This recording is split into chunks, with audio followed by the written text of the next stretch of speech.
En il Grigiun dati da pli che 300 sirenes.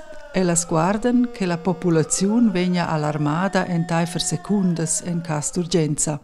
Ina già dall'on, mincia mai la prima mesemna dal favrer vegni controllà se las sirenes funzionan anche. Per Hans Gasser, chef dell'Uffizio da Militare da Protezione Civile, è quai un'incumbenza importante.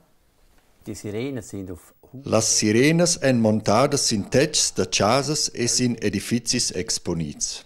Ellas en sottomessas a midadas de las temperaturas da plus 30 grads fin a, en Engiadina, minus 20 grads. En Svizzera stoi per quai venir controllà ina già dall'on se tutte las sirenes funzionan.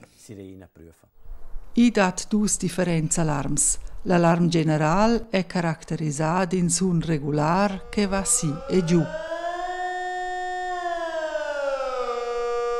L'alarm general vegn messa in funzione per esempio per accidents de chemia o per incendis gronds. Ce ston ins far en in tal cas urgent. Fitch important è invidar il radio e su andar las instrucziuns de las autoritats. Plin avant stu esses vus informar ils vigins.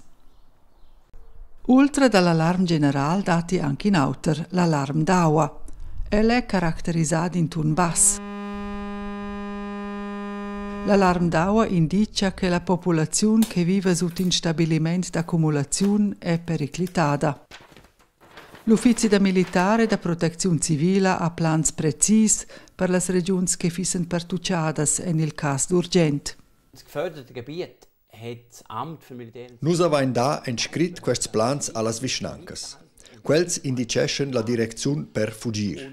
Usche spert ch'il sun dall'alarm d'aua vegn emess ston ins abandonar immediatamain il territori periclità et ir ad aut. Esce jau di immediatamain na vul quai bec dir da paquetar en anche il cudeget da sparn u ulteriurs utensils.